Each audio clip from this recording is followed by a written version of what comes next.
It's not the hardest thing to do. How can I question you?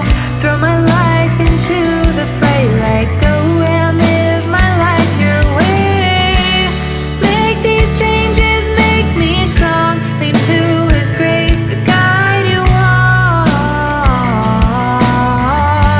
Lord, I say from bend and kneel, do what you ask of me.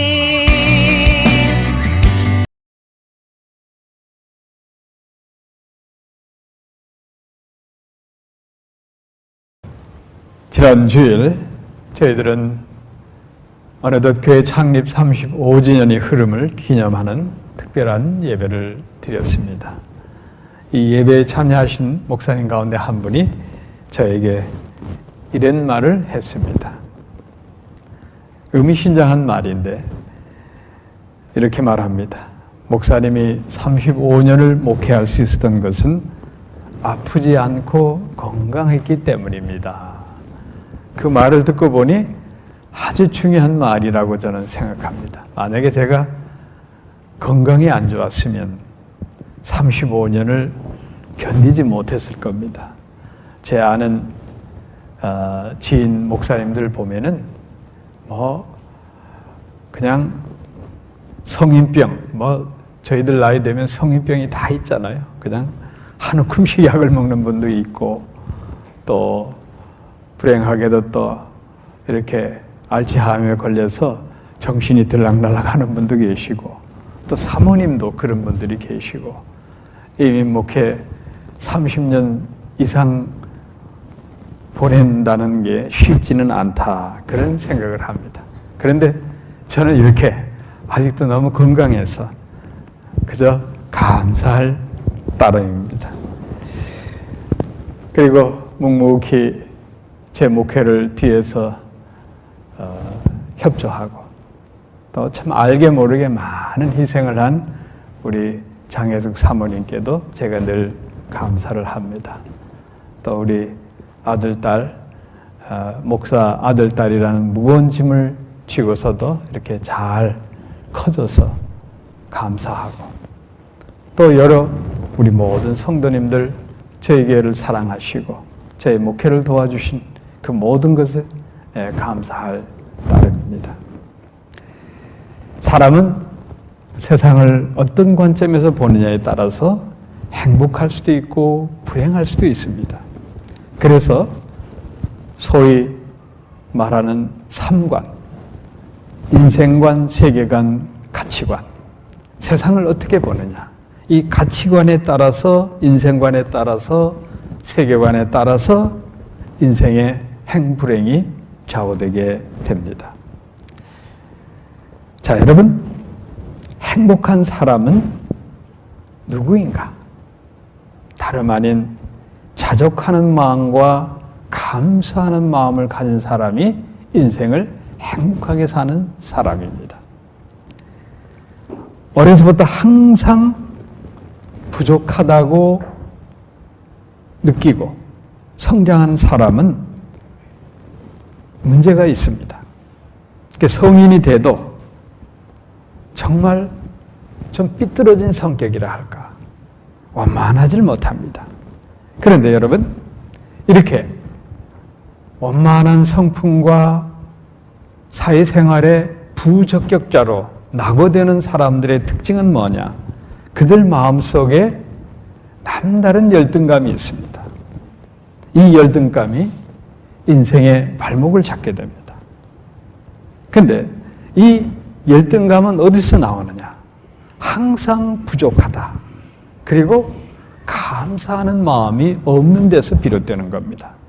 그러니까 모든 게 부족하니까 갖지 못한 열등감, 그리고 사람을 대해도 감사할 일이 없기 때문에 늘 피해의식 속에 살아갑니다. 한국인 대부분이 가난 열등감, 학벌 콤플렉스가 있습니다. 어느 가정이나 가난하지 않은 집안이 없습니다. 세계에서 수직 상승 경제 성장한 나라는 대한민국밖에 없습니다. 그래서 다 우리 잘 아는 세대들은 다 가난했습니다. 그래서 저희들이 성장할 땐 가난한 게 그렇게 부끄러운 그런 일이 아니었어요. 근데 오히려 요즘 세대가 가난에 대한 부끄러움, 가지지 못한 것에 대해서는 그러한 열등감, 이게 좀 더 심해지지 않았나는 그런 생각이 듭니다. 자, 가난 열등감에 빠지면 평생 그 티를 벗어나지 못해. 어쩌다 돈을 벌고 뭐 명품을 몸에 걸쳐도 어딘가 모르게 빈티가 풀풀 납니다. 그리고 학벌 컴플렉스, 이것도 문제입니다. 우리 세대만 해도 사실 고등학교만 졸업해도 공부 많이 한 시대였습니다. 그러니까 우리 기성세대, 나이 든 세대가 그래서 학벌 컴플렉스가 많아요. 그리고 더 아쉬운 거는 그 학벌 콤플렉스를 자녀들을 통해서 보상받으려는 심리가 있어요. 아니, 내가 공부 잘 못했으면서도 자식들에게 공부를 잘하길 바라는 건 그건 욕심이에요. 공부머리는 따로 있는데 돌연변이가 일어나지 않는 한 어떻게 내 아들, 딸이 그냥 탁칠하게 공부를 잘할 수가 있겠습니까? 이런 학벌 콤플렉스. 이 모든 것들이 결국은 열등감을 만들어내는 거예요. 그래서 인생이 우울하고 불행해지는 겁니다. 그래서 사도 바울도 열등감이 있던 사람이, 그런데 그가 모든 것을 그런 열등감에서 해방을 받고 자유롭게 살 수 있던 건 뭐냐? 한 가지 비결이 있었어요. 나는 날마다 십자가 앞에서 충로라. 그러니까 십자가 앞에 섰을 때는 다 내려놔야 되는 거예요. 세상 것, 그 모든 게 다 헛되고 헛된 거예요. 그러니까 나는 날마다 십자가 앞에서 충로라. 그러면 그게 열등감 해방하는 기름인 겁니다. 인생을 망치는 열등감은 피해의식에서 온다는 사실을 여러분들이 꼭 명심하고 피해의식 갖고 살지 않기를 축원합니다. 피해의식에 빠진 사람들 보면은 항상 감사하는 마음이 없어요. 그런데 이들 열등감과 피해의식에 사로잡힌 사람들은 감사할 거리를 만들질 않아요. 내게 주어진 게 너무나 많고 내게 베풀어준 주위에 많은 사람들이 있는데 감사할 거리가 없는 거예요. 항상 나는 소외당했다. 나는 억울하다. 날 무시한다. 그러니 억울하고 당했다고만 생각하니 원망할 일밖에 없는 거예요.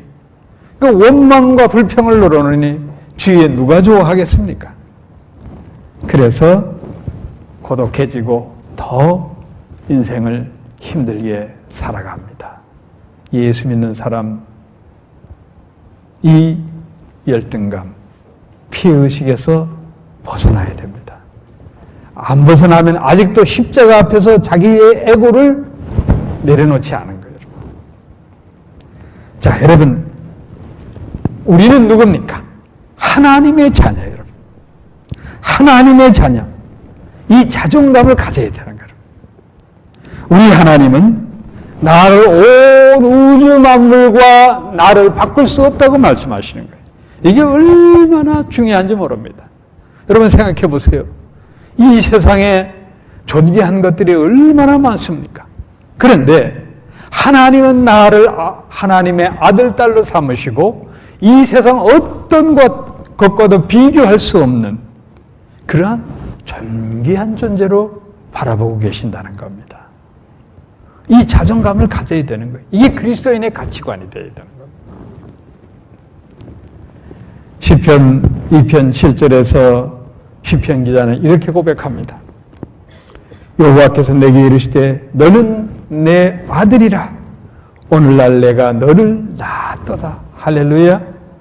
하나님이 나를 낳으신 것. 전능하신 하나님, 온 우주 만물을 창조하신 하나님이 나를 낳고 이 땅에 보내셔서 우리를 인도하고 계시고 나와 함께 하신다는 것.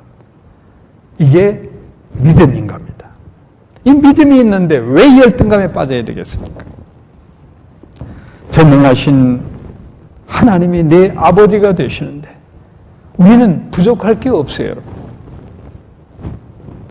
내 인생 끝나는 그날까지 전능하신 하나님이 나와 함께 하시는데 무엇을 두려워하여 되겠습니까? 하나님의 아들, 딸로서의 자존감을 가져야 내 삶이 풍요롭고 그리고 행복해질 수가 있는 것입니다. 자, 여러분, 다윗이 고백한 시편 23편에 보면 여호와는 나의 목자시니 내게 부족함이 없으리로다. 그러니까 양은 목자만 있으면 내 인생은 풍성해지는 겁니다. 자, 여러분 한번 가정해 보세요. 푸른 초장이 쫙 있는데 양이 풀을 뜯고 있어요. 그렇지만 목자가 없어. 그건 위태한 겁니다. 시냇물이 흐르고 푸른 초장이 있어도 목자 없는 외톨이 양 한 마리는 굉장히 위험해요. 언제 사나운 이리때가 와서 그냥 찢어 먹을지 굉장히 불안해요. 그러나 비록 광야에 있다 하더라도 목자가 있는 양은 아주 행복한 양이 되는 겁니다. 이걸 우리는 알아야 돼요, 여러분. 세상에 아무리 부유하고 많은 명예와 권세를 얻었다 하더라도 하나님 없는 인생은 불안한 존재예요. 불안하기 때문에 또 언제 불행이 닥칠지도 모르는 겁니다. 그래서 인생이 불행해지는 거예요.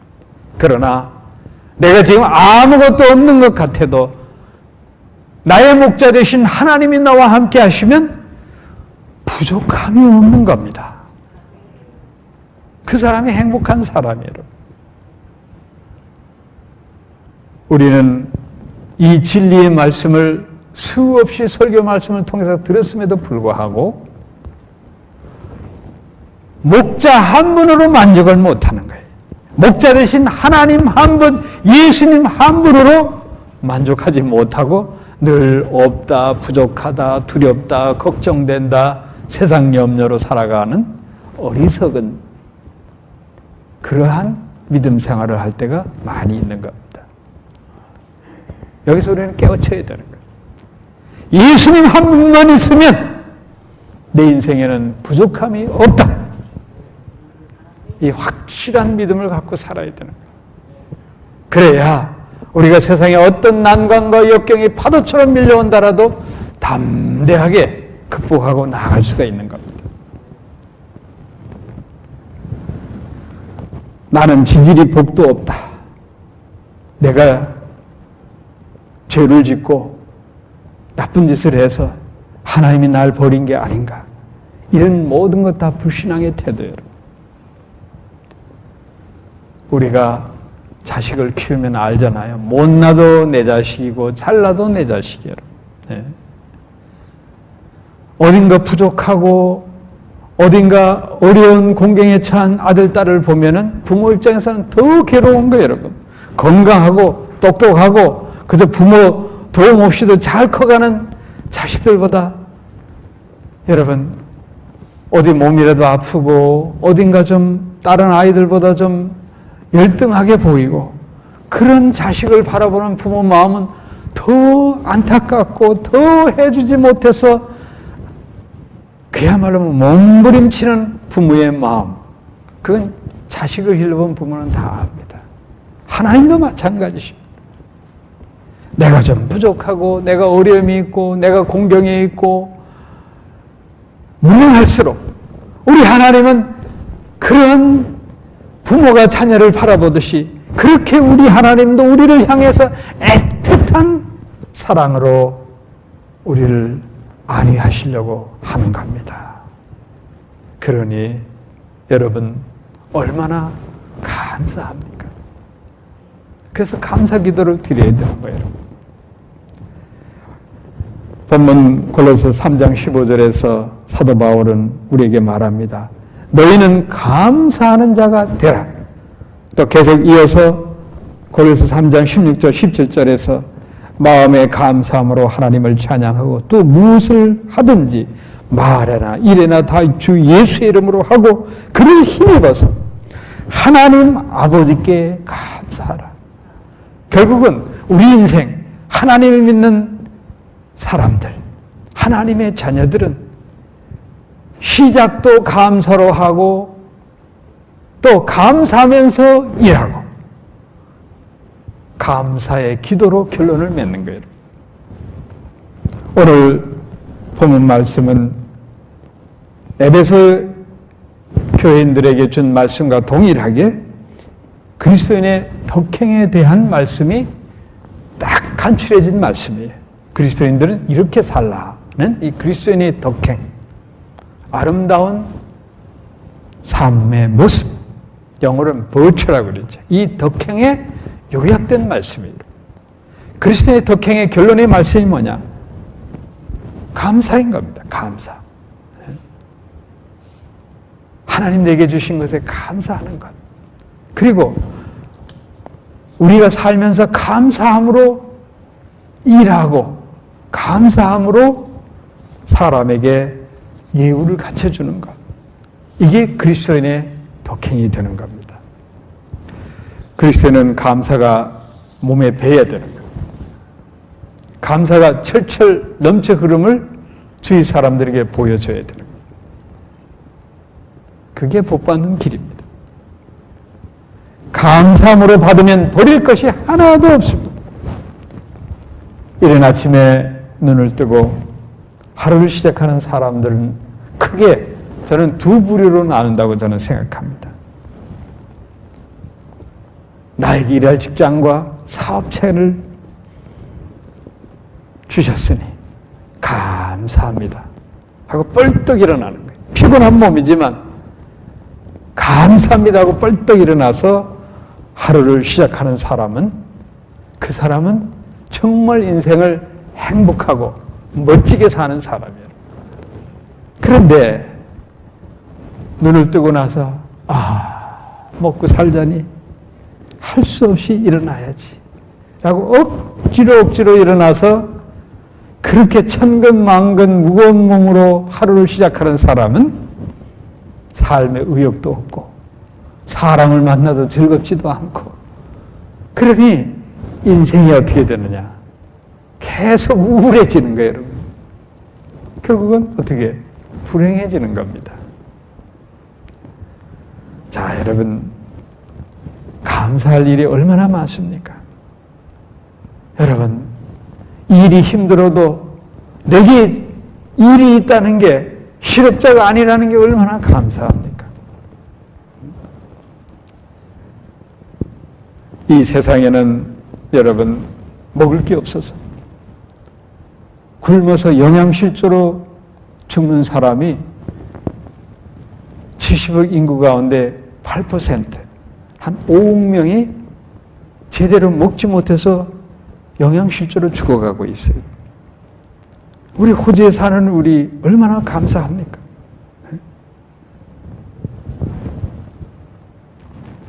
호주에서 세끼 굶었다는 사람 내 별로 들어보지를 못했습니다.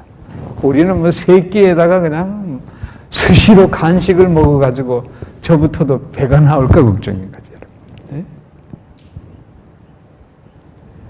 내 집이 있고 할 일이 있고 자식들 건강하게 크고 또 요즘 같으면 코로나 전염병이 전 세계에 그냥 창궐해서 그냥 전염병으로 죽어나가는 사람들이 엄청 많은데 우리 로컬 지역사회에 코로나 환자가 한 명도 안 나오잖아요.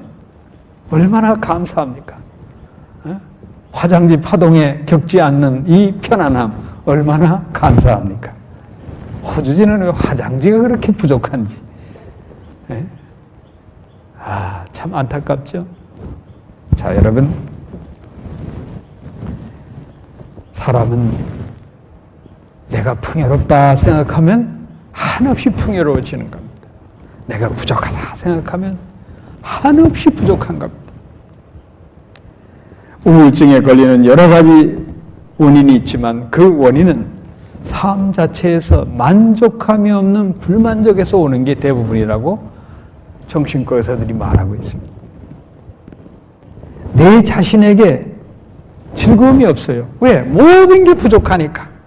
그러니까 원망과 불평밖에 나올 게 없습니다. 어찌 내 인생은 이리도 없는 게 많을까라고 생각하면 그냥 인생이 우울해지는 겁니다. 어느 집안의 부인이 우울증에 걸렸어요. 그래가지고 남편한테 그냥 온갖 짜증을 다 부리는 거예요. 어느 날 부인이 인생이 너무 우울해서 죽고 싶다. 그래가서 목을 맨서 자살한다고 소란을 피웠던 거예요. 그래서 그런 소란을 피우는 아내를 보고 남편이 너무너무 힘들어서 목사님한테 부탁을, 목사님 제발 저희 집에 좀 신방을 와주세요. 그래 이제 목사님이 갔더니, 목사님 제 아내가 저렇게 죽겠다고 난리인데 저도 자살하고 싶습니다. 그렇게 말을 하더라는 거예요. 그래서 이런저런 얘기를 듣고 목사님이, 나도 요즘 죽겠다는 사람들이 하도 많이 나를 찾아서 나도 죽을 지경이요, 그랬다는 겁니다. 네? 여러분, 죽고 싶다고 하면 다 죽고 싶은 거예요, 여러분. 근데 이상하게도 그 자살하는 집안을 보면은 줄줄이 자살을 하는 거예요, 여러분. 죽겠다고 하면 죽을 일밖에 없는 거예요, 여러분. 살겠다고 하면 살 일만 생기는 거예요, 여러분. 우리 그리스도인들은 멋지게 살아가는 인생이 되어야 되는 겁니다. 기독교 역사 가운데 대설교가로 뽑으면 영국의 찰스 스필전 목사님을 뽑을 수가 있습니다. 제가 왜 이런 얘기를 하는가 하면은 요즘 하도 우울증으로 죽겠다는 사람들이 많아서 그러는데, 목사도 우울증에 걸리면 예 없이 죽고 싶은 거예요, 여러분. 근데 이 찰스 스필전 목사님이 우울증 환자였어요, 여러분. 얼마나 설교를 잘했는지 그 당시에 영어로 The Prince of Preacher라고 불렀어요, 여러분. 설교의 황태자다. 네? 런던 주일날이 되면 런던 시민들이 그 태버나클 처치, 이분이 담임했던 태버나클 처치에 구름대같이 사람들이 몰려온 거예요. 그러니까 교회 안에도 못 들어가요. 그러니까 교회 바깥에 수많은 군중이 이분 설교를 들으러 왔던 거예요. 그런 그분도 우울증 환자여가지고 나도 죽고 싶다 그랬던 분이에요, 여러분. 네? 근데 이분이 어떻게 우울증을 이겨냈느냐? 사도 바울과 같이 십자가를 바라보고 극복하는 거예요, 여러분. 예수님의 십자가를 바라보면 우리를 위해서 십자가에 그 참혹하게 죽으신 겁니다. 아무 죄도 없으시고 이 세상에서 예수님처럼 억울한 분이 어디 있습니까? 그럼에도 불구하고 십자가에 죽으셨어요. 원망하지 않고 죽으셨어요. 왜? 우리 죄를 위하여. 그렇게 화목제물이 되신 겁니다. 그 예수님을 바라보면 내가 세상의 일들로 사람들로 부대껴가지고 죽고 싶다, 이건 말도 안 되는 소리예요, 여러분. 너무 행복에 겨워가지고 넋두리 하는 것에 불과한 거예요. 그러니까 예수님의 십자가를 바라보면 우울증이 치유가 되는 거예요. 단 믿음이 있어야 되겠죠. 예수님의 십자가를 확실하게 믿고 여호와를 앞에 치유하시는 하나님을 확실하게 믿으면 저는 우울증 환자 치유될 걸로 믿습니다.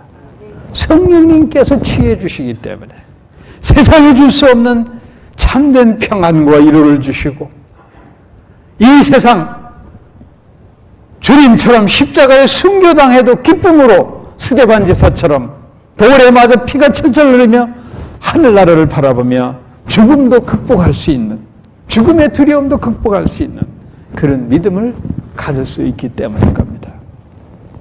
사도 바울은 빌립보서 4장 11절 12절에서 나는 삶의 일체의 비결을 배웠노라고 말씀했어요. 만족함이에요, 만족함. 네?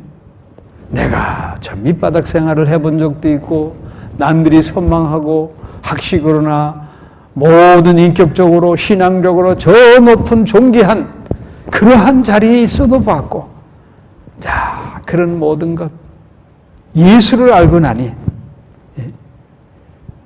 이제 인생의 삶의 진정한 행복이 무엇이고 내 인생의 가치관이 확실하게 정립이 되었다. 이 고백인 겁니다. 여러분, 수가성의 사마리아 여인을 보시기 바랍니다. 이 여인은 요즘 현대의학으로 말한다고 하면은 애정결핍증 환자입니다. 남편이 5명이나 됐는데 그들의 사랑에 만족할 수 없었던 여인이에요. 어떤 남자를 만나도 자기 인생의 애정결핍을 해결해 주지 못했던 거예요. 그녀는 애정결핍증을 세상 어디에서도 찾을 수 없었던 그것이 뭐냐?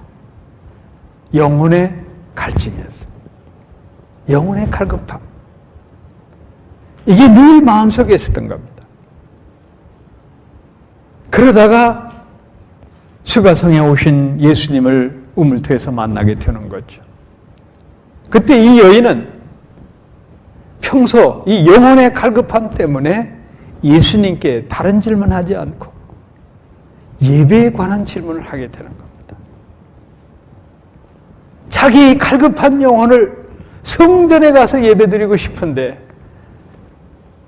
성전에 가면 사람들이 저 여인은 부정한 여인이라고 손가락질할 것이고 또 예루살렘은 아예 갈 수도 없고 본인이 사마리아 여자이기 때문에 그 사마리아인들이 가졌던 그림진 산에 있던 신전 거기 가기도 뭐하고 이 영혼의 갈급함을 어떻게 해결하면 좋겠습니까? 라고 예수님께 말씀을 드렸을 때에 예수님은 그 여인이 지금 이 영혼의 갈급함을 풀 수 있는 성전과 때가 어느 때인 것을 확실하게 말씀합니다. 요한복음 4장 23절에 보면 이 산도 말고 예루살렘도 말고 신령과 진정으로 예배할 때가 오르니 곧 이때라. 바로 나 예수를 믿음으로 말미암아 나의 이름으로 어느 곳에든지 예배하고 어느 때든지 부르짖으라. 그 말씀이에요. 이 수가성의 이 사마리아 여인은 예수님을 만남으로부터 자기 영혼의 갈급함을 해결했습니다. 너무 기뻐서 동네에 나가서 내가 메시아를 만났다. 내 인생에 그렇게 갈급하던 영혼의 갈급함을 해결했다고 고백하는 겁니다. 주님을 만났을 때에 사마리아 여인은 인생의 모든 갈급함을 다 해소할 수가 있었던 겁니다. 인생의 궁극적인 만족감을 찾을 수가 있었던 겁니다. 우리도 마찬가지입니다. 예수님 한 분으로 만족하면 되는 거예요. 많은 그리스도인들이 예수를 믿노라 하면서도 인생이 살기 힘들고 우울하고 나는 왜 이렇게 불행한가? 하나님 나를 정말 사랑하시는가? 나에게 정말 복을 주셨는가? 이렇게 갈등하는 원인이 있어요. 다른 거 아니에요. 하나님을 믿노라 하면서도 내 인생의 모든 삶의 주파수는 세상에 포커스를 맞추고 있기 때문인 거예요. 예수님께 포커스를 맞추고 예수님 한 분으로 만족해야 되는데 세상 사람들이 그토록 갈급하는 여러분 물질적인 것, 세상의 명예 그런 것들에 내 인생을 다 초점을 맞추고 있으니 나는 얼마나 초라합니까? 남들은 그냥 빛과 번쩍한 집에 살고 거다 명품 치장하고 거다 락셔리 유로피안 카 몰고 지금 나는 렌트비 내라고 쩔쩔매고 사는데 그거 비교하면 내 인생 얼마나 초라하고 얼마나 불행하게 느껴지겠습니까? 행복할 리가 없죠. 내가 갖지 못한 것들만 바라보면 원망과 불평밖에 나올 게 없어요. 감사가 나올 게 없어요, 여러분. 주 안에서 항상 기뻐하라. 주 안에서 항상 감사라는 게 뭐냐?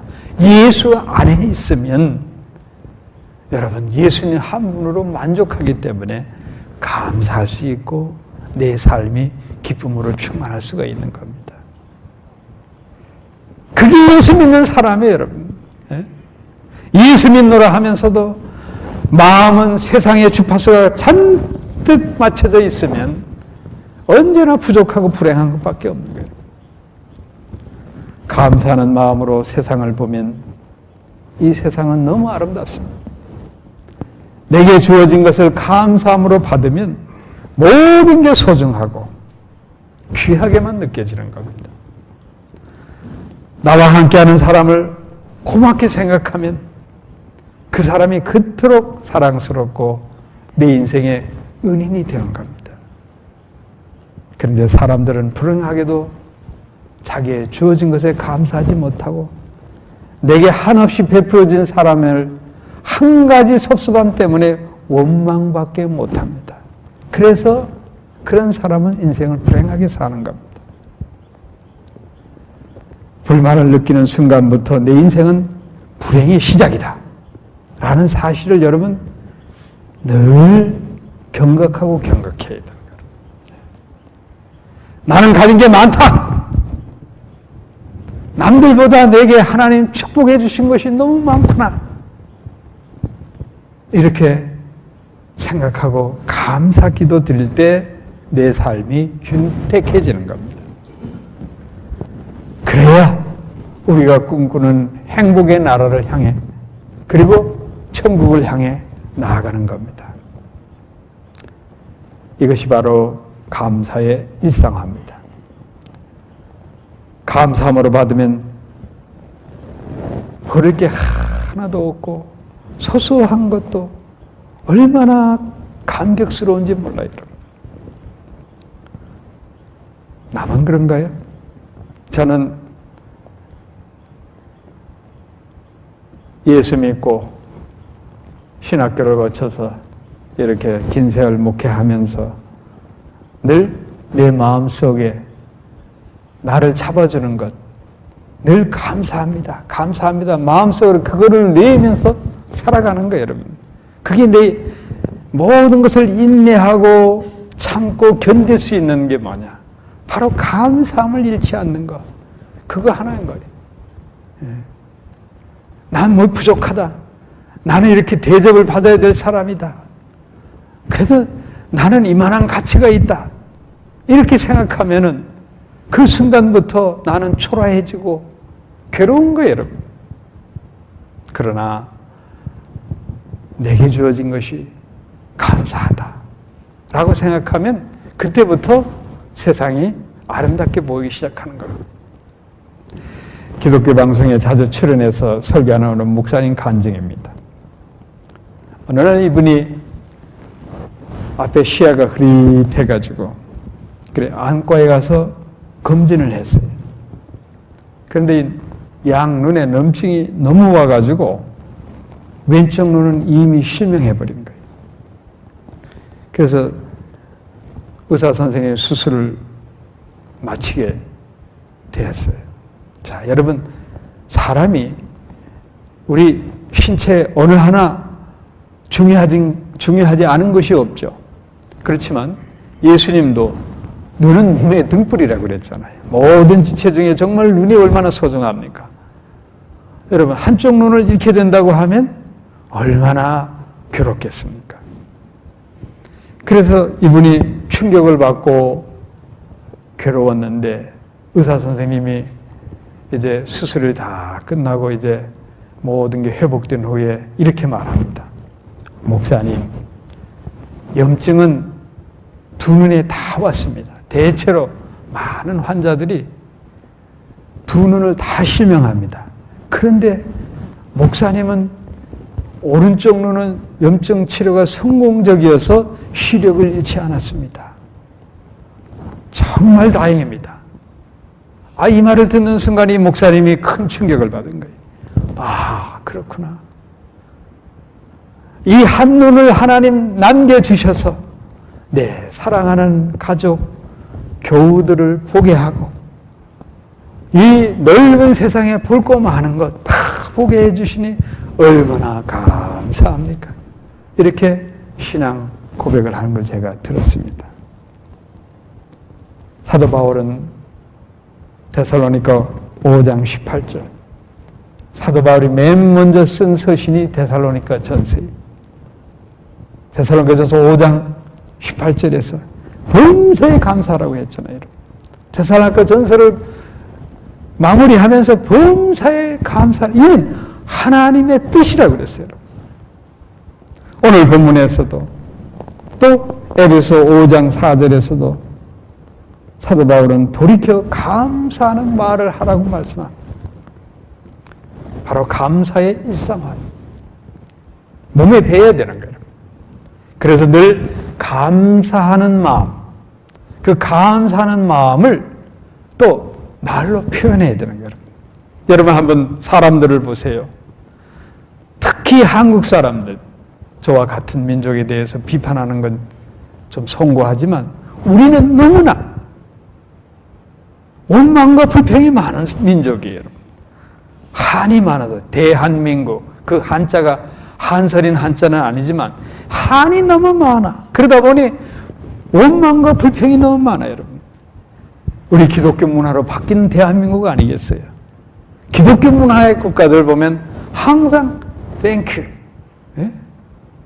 감사가 입에 달고 살잖아요, 여러분. 그래 어떤 한국 분은 저한테 그 얘기를 해요. 목사님, 내가 호주에 보니 호주 사람들이 그냥 노상 땡큐 땡큐 하는데 그거 다 빈말이고 그냥 그렇죠? 그래서 그렇더라도 땡큐를 받으세요. 내가 그랬어요. 상대방이 감사하면 감사함으로 받으면 되지. 또 왜 거기에 태클을 걸어요, 여러분?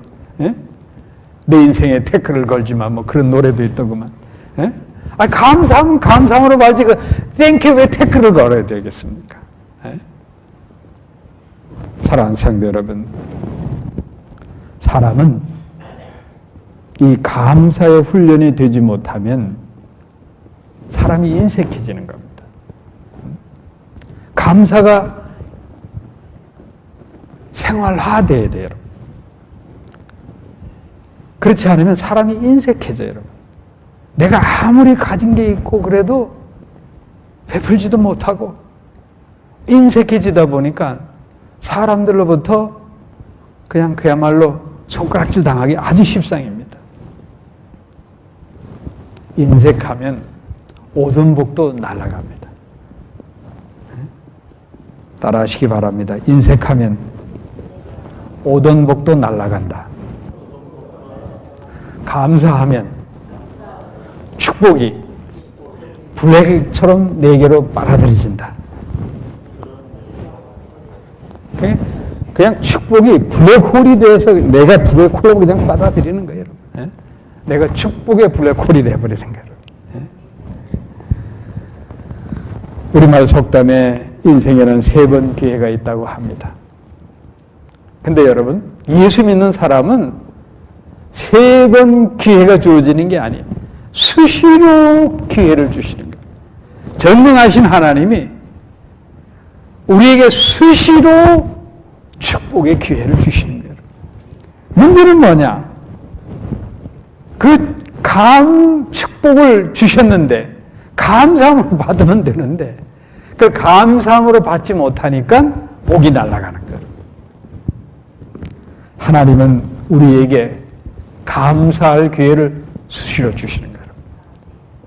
우리의 축복은 어떻게 역사가 되느냐? 하나님이 이런 거에 감사하라, 이런 거에 감사하라, 감사할 기회를 쫙 늘어놓습니다. 아주 아름답게 쫙 펼쳐놓으셔요.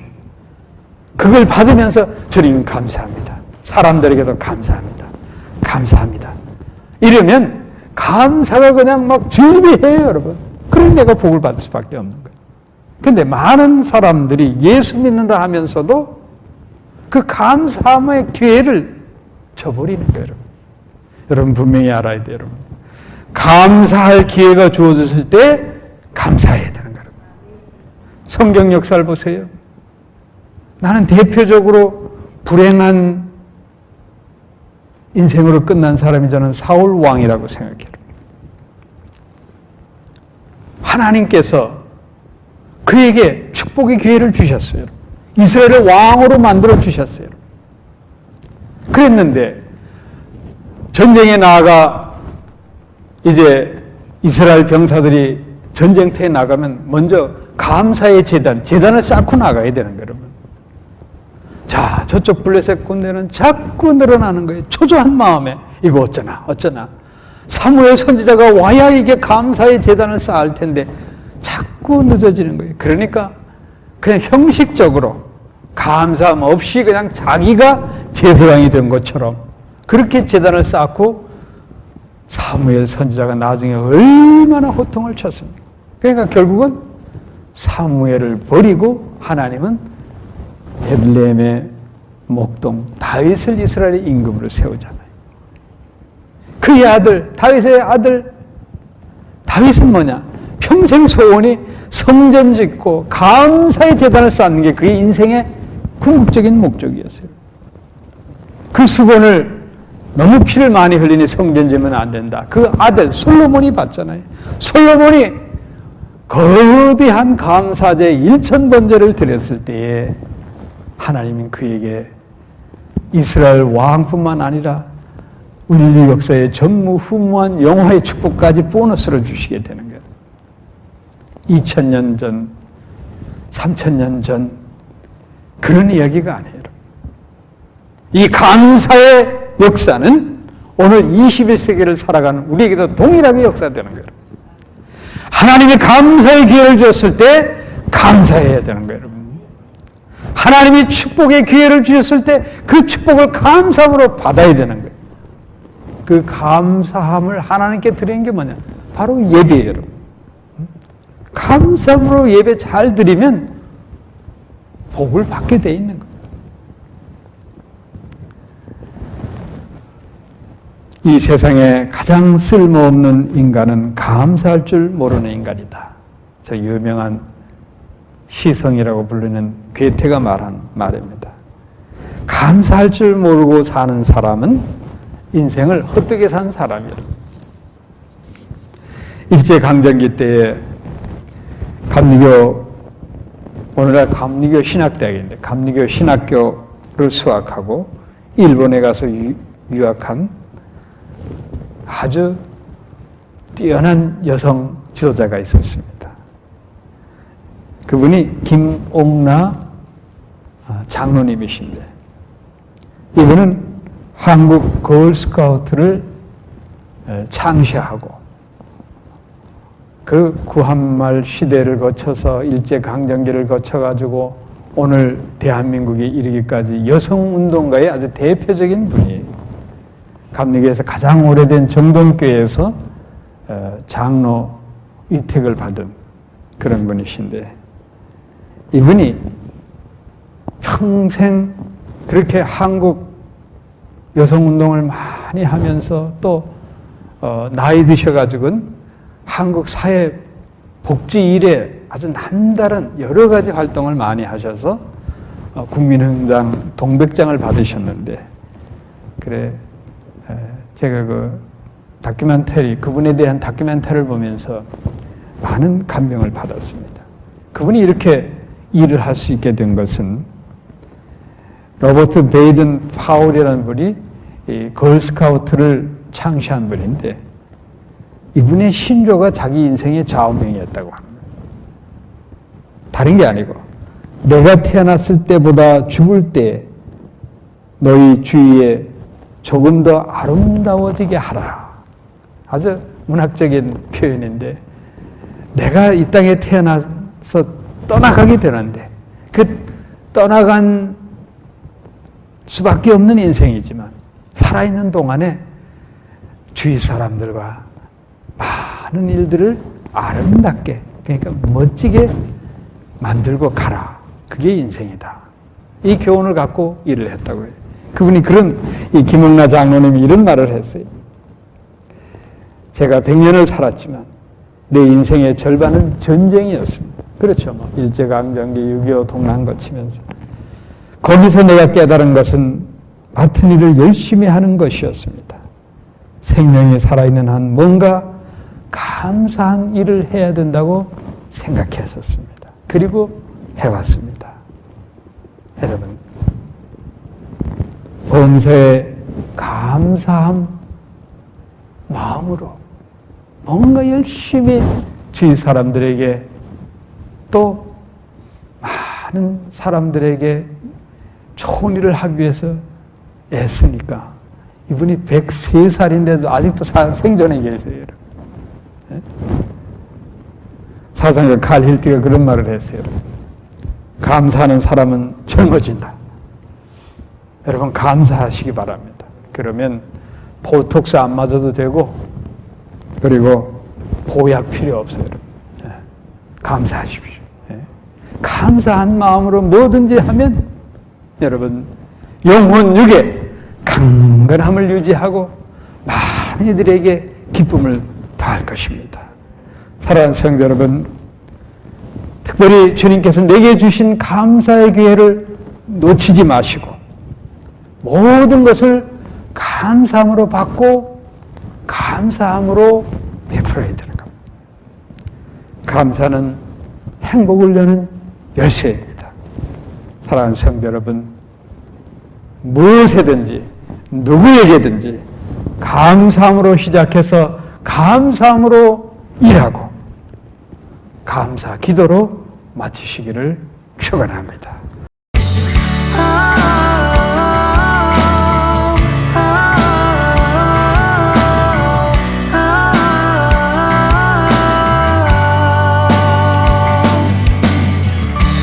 Lord, please visit as I pray. Make my dreams become the days. Like a child from a father's love, guide me as I'm growing up.